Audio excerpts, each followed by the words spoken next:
This is the story of the three little pigs. Once there was a mother pig who sent her three little pigs out into the world to seek their fortunes. Now remember, boys, She said, the first thing each of you must do is build a house to keep yourself safe and warm.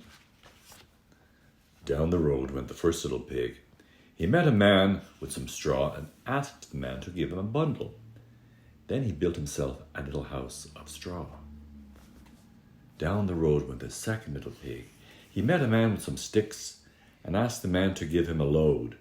Then he built himself a little house of sticks. The third little pig went on down the road until he met a man with some bricks. Bricks make a safe, warm house. Said the pig. He asked the man to give him a load.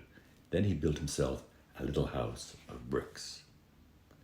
A big bad wolf had heard the news that the three little pigs had gone out into the world to seek their fortunes. The wolf was hungry. "I'd like to seek my fortune too," said the wolf, "and a pig for supper is a fine place to start." First, the wolf knocked on the door of the little straw house and said, little pig, let me come in." Not by the hair of my chinny chin chin, said the pig. "Then I'll huff and I'll puff and I'll blow your house in," said the wolf. And he huffed and he puffed and he blew down the little straw house.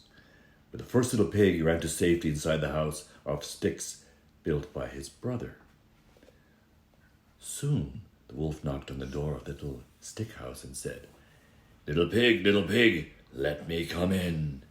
not by the hair of my chinny chin chin, said the second little pig. "Then I'll huff and I'll puff and I'll blow your house in," said the wolf. And he huffed and he puffed and he blew down the little stick house. This time, both little pigs ran to the safety inside the house of bricks built by their brother. Soon, the wolf knocked at the door of the little brick house and said, little pig, let me come in." not by the hair of my chinny chin chin, said the third little pig. "Then I'll huff and I'll puff and I'll blow your house in," said the wolf. So he huffed and he puffed, but he could not blow the house down. The wolf could see that all this huffing and puffing was not going to get him a pig for supper. "Little pig," called the wolf, "do you like turnips?" oh yes, said the first little pig. "Then go with me tomorrow to Farmer Smith's turnip field. I will call for you at 6 o'clock. all right, The first little pig said sweetly. But he got up at 5, went to the turnip field by himself, and carried home plenty of turnips. He was safely inside his house with his brothers when the wolf came at 6 o'clock. The wolf was angry, but he tried not to show it. "Little pig, do you like apples?" oh yes, said the second little pig. "Then come with me tomorrow to the apple orchard on the hill.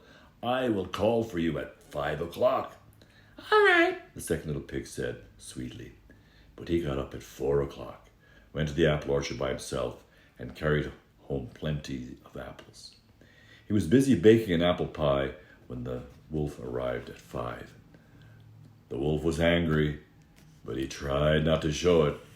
"Little pig, do you like fairs?" oh yes, said the third little pig. I love to go to fairs. "Then go to the country fair with me. I shall call for you tomorrow at 3 o'clock. all right, The third little pig said sweetly. But he got up early and went to the fair by himself. He played the games, ate cotton candy, and bought a barrel to hold rainwater. He was rowing the barrel toward home when he saw the wolf coming. When he jumped inside the barrel to hide, it began to roll straight at the wolf. The wolf was terrified by the loud rolling barrel, and he turned and ran straight for home.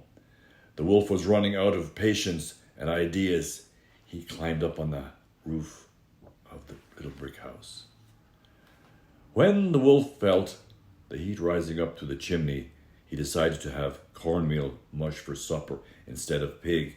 So he went away, and that was the end of the big bad wolf. But not the end of the story. The three little pigs lived a long and happy life in the little brick house, where they were always safe and warm. Thanks for the good advice, Mom.